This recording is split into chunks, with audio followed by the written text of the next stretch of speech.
Document 1. Lisez les questions, écoutez le document, puis répondez.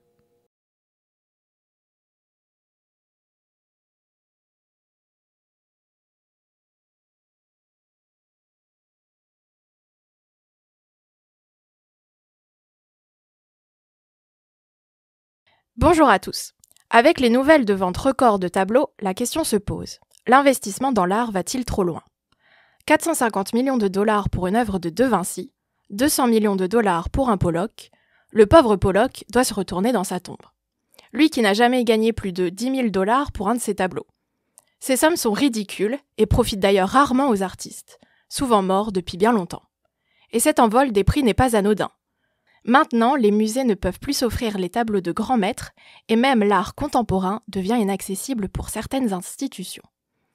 Les œuvres les plus populaires se retrouvent donc bien souvent cachées dans des collections privées auxquelles seuls quelques rares privilégiés ont accès.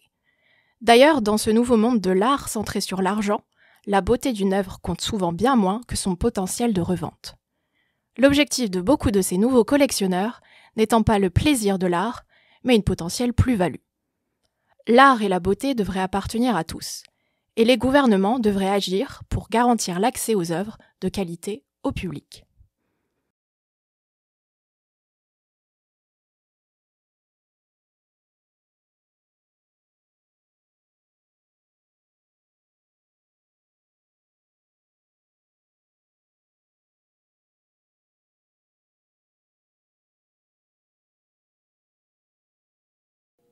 Document 2. Lisez les questions, écoutez le document, puis répondez.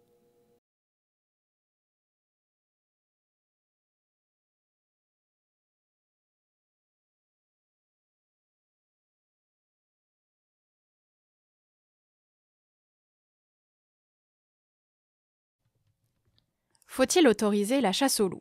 C'est la question qu'on se pose à nouveau après la dernière attaque dans les Alpes qui a décimé un troupeau.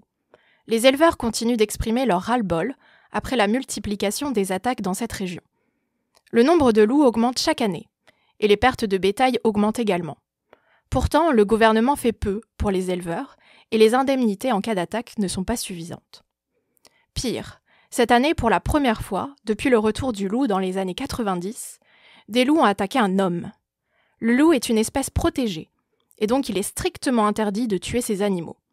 Pourtant, il s'agit d'un prédateur dangereux, et lorsque ces derniers montrent un comportement agressif, il est normal que les populations locales s'inquiètent. Alors faut-il autoriser la chasse aux loups ? Non, ce n'est pas la solution. Mais le gouvernement doit mieux protéger les habitants des Alpes pour éviter que la chasse devienne la seule option.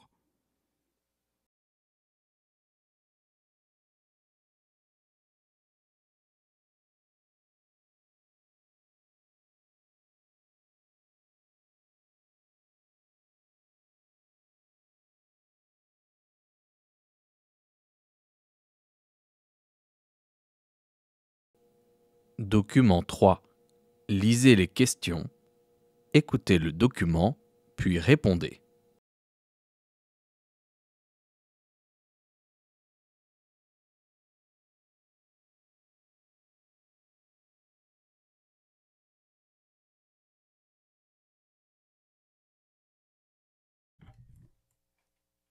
Le sujet des retraites est sans doute le plus explosif en France.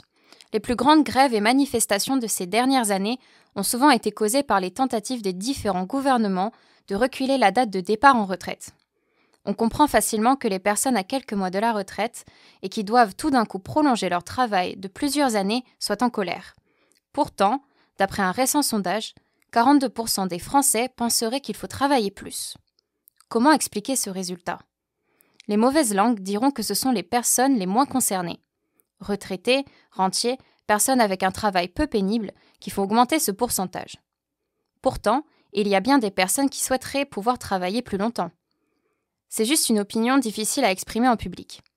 Et si on autorisait les personnes qui le souhaitent à partir plus tard à la retraite et laisser le droit aux autres de partir avant 62 ans ? Peut-être que plus de liberté dans ce choix pourrait résoudre la crise du financement des retraites sans causer tant de débordements.